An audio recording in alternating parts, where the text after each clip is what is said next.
Welcome to Beyond the Policy, the podcast where we go past the fine print and into the real stories that shape how we live, work, and protect what matters most.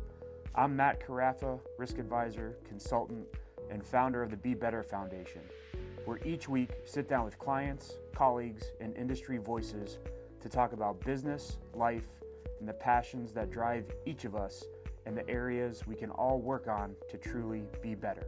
This is Beyond the Policy. Welcome to Beyond the Policy.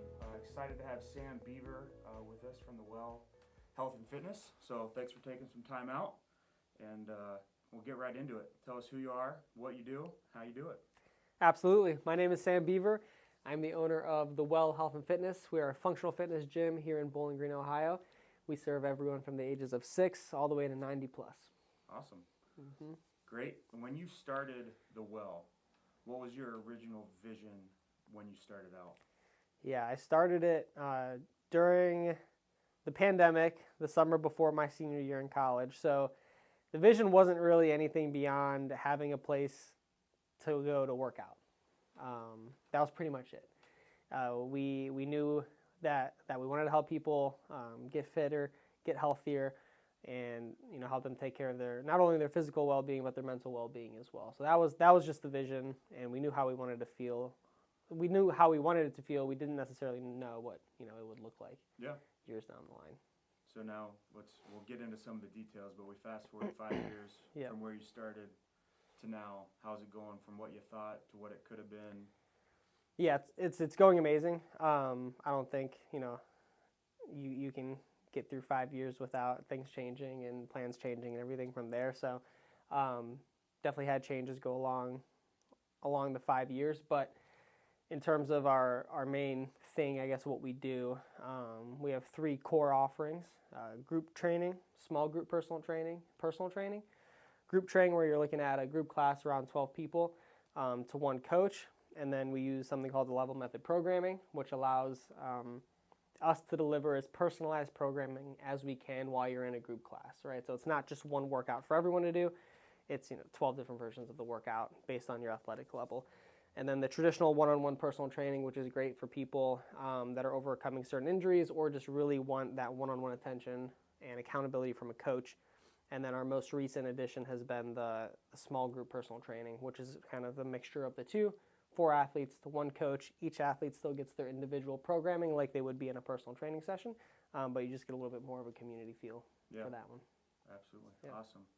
What's the phrase, I'm going to the gym, kind of has its own thought behind it. I've heard you say it, we're not like most gyms. So when it comes to the Well, what would you tell people that makes you, you just outlined a few things of your offerings, but when someone says, I'm going to the gym, and you hear that, how would you describe it to people? Yeah, the first thing that comes to mind is training for life. So that phrase has been at the center of everything that we do at the Well. Even though that there are former athletes that train there, like you, myself, you're still an athlete, right? You might not be competing at the level that you were, but you're still an athlete, and your sport is life now. It's keeping up with your kids, keeping up with your grandkids. It's making sure that you can continue to go upstairs, go downstairs, take a hit. I almost fell in the middle of the street a couple weeks ago, and I didn't die because, Did we ever get the video footage of that yet? No, they said they couldn't get it because it wasn't I don't know if you tried hard enough. I think I could probably try hard enough again. But yeah, so training for life is at the center of it, right? I hear it all the time when I'm exercising or if I'm going on a ruck around Bowling Green. I get stopped all the time, like, oh, what are you training for? And I'm like, training for life. And people this confused thing, right? So you're not just going to the gym. You're going somewhere where you can train to be strong for your life and the people in your life as well. I would say as a member of the Well, that's the beauty of it. We all have our own reasons why we're there, why we get up, why we go at the times we do. And I think that's the beauty of the Well. You accommodate everyone, if it's for their grandkids, if it's for athletic connectivity. That's something for everybody, so I appreciate that about that. Yeah. So, business owner, started in probably one of the worst times to open any business, let alone a gym. Yeah. What's one thing from the business standpoint that sticks out to you that you've learned along those 5 years? I've learned a lot, not only about myself, but about business. But if there was one message that kind of helped keep me going is our gym was in different stages. We were in a parking lot, and then we were in a storage unit, and then we were in a 3-car garage with a porta potty outside, and then we were in the Woodland Mall, which presented its own unique challenges, right? And now we're in was a service bay for a car dealership, right? And after each step, when we were making those steps, which, there were risks involved with each one, I would say, if we could do it in a parking lot, we could do it in a storage unit. If we could do it in a storage unit, we could do it in a 3-car garage with a porta potty. And we kind of kept climbing, right? So that was just the knowing that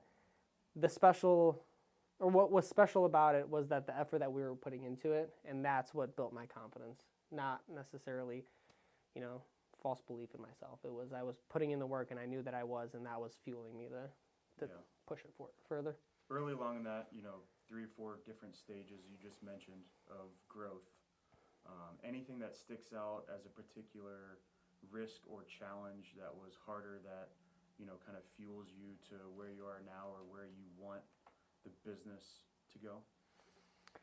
Yeah, I think you'll never make a decision without any risk, right? And I think your stomach with risk and your understanding with how you personally deal with risk, plays a part in your decision making. But the way I look at it is, it's life. No one's getting out alive.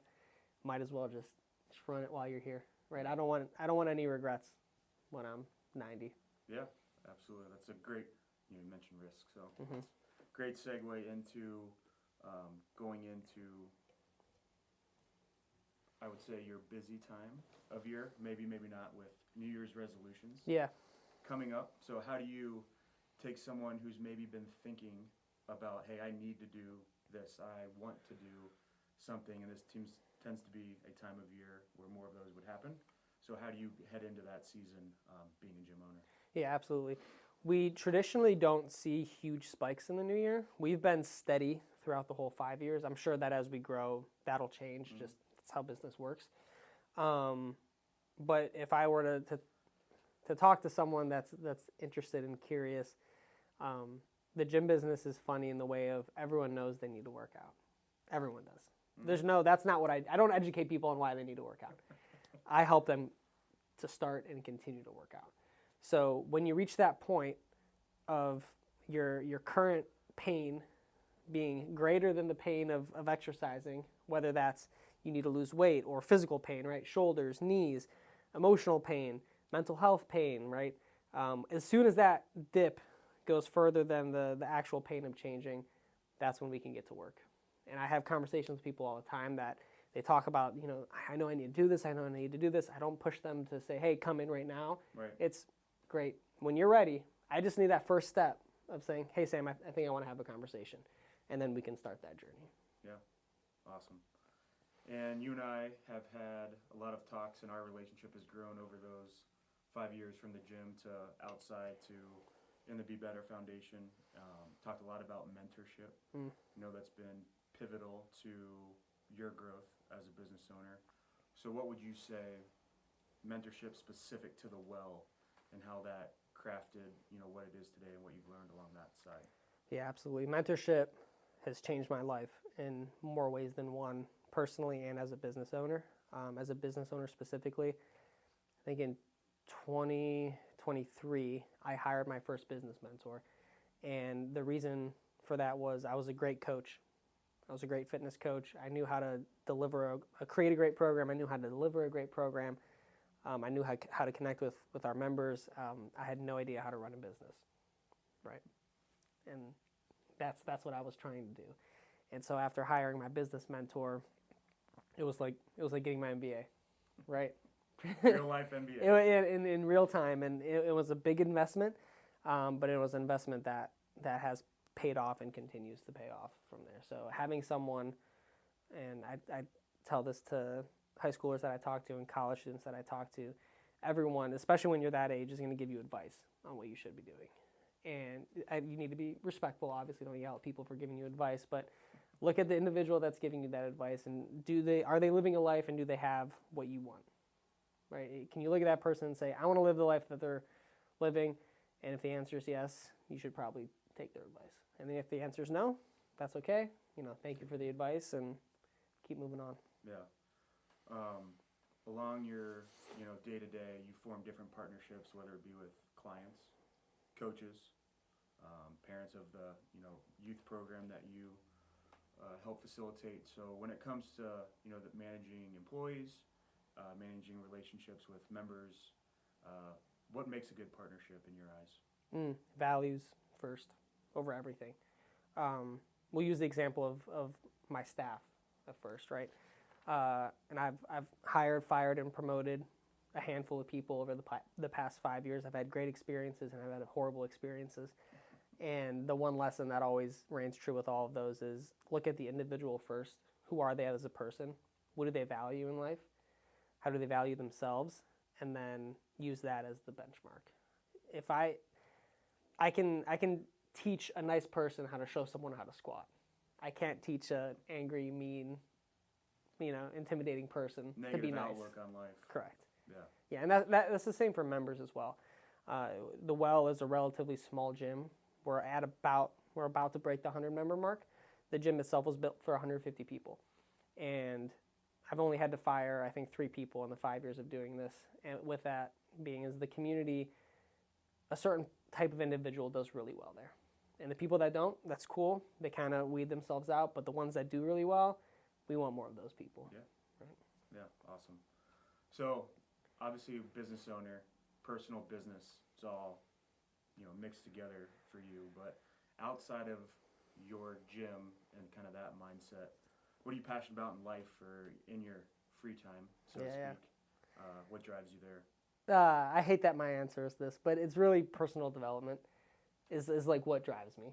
I don't have I have hobbies and stuff, but the first thing that I think about when I wake up in the morning, beyond gym stuff and business owner stuff, is how can I make myself a little bit better today? Whether that's physically, mentally, emotionally, spiritually, it always, stems in that. If you open my Instagram algorithm, it's all just philosophy, stoicism, life, that kind of stuff, right? So yeah. Any for someone listening who might say, you know what, that's something I've been thinking about. I would try to do it. Any quick tips for someone on? Is it just social media, influence of what you do? Is it reading? Is it podcasts? Are you talking about personal development? Personal development. Any processes on your daily basis that you hit, or is it just kind of always on your mind? Always on my mind. When we talk about, I'll use stoicism as a philosophy at first. If you're not familiar with stoicism, it's not like I feel no emotions, right? No, it's kind of the opposite, right? Right. And I think, you can read all the books, you can you can listen to all the TED Talks, listen to all the podcasts, but how are you living it in real life? Action.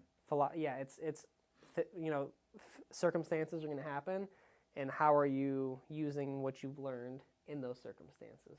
Right?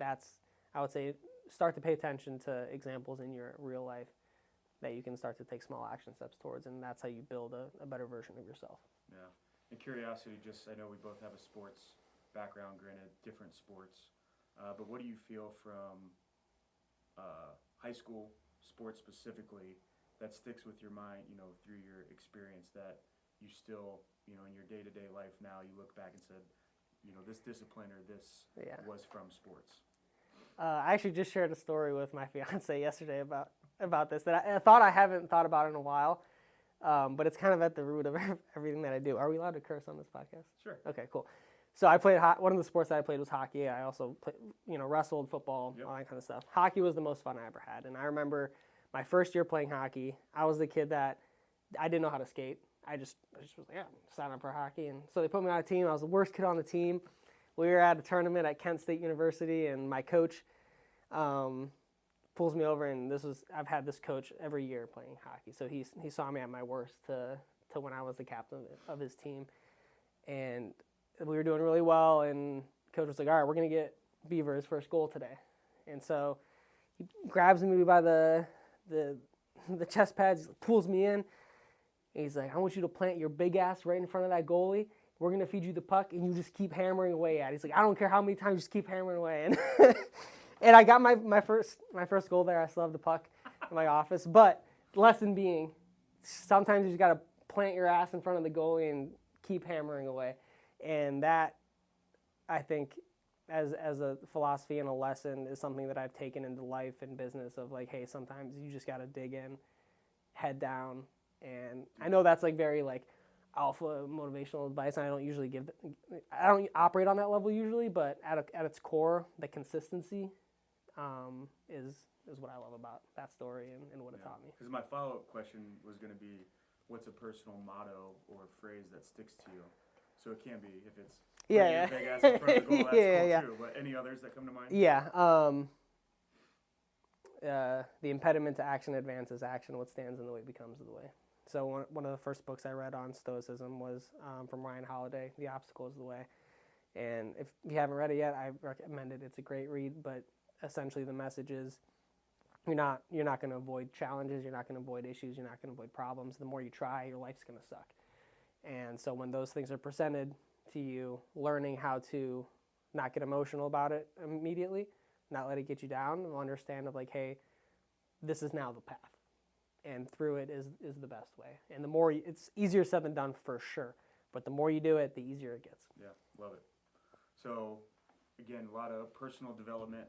So you can answer one for all or just one, but book, podcast, one or two that have impacted you that's on your daily listen, or if you had to give a book to somebody, what would it be? The one, Obstacle is the Way, from Ryan Holiday.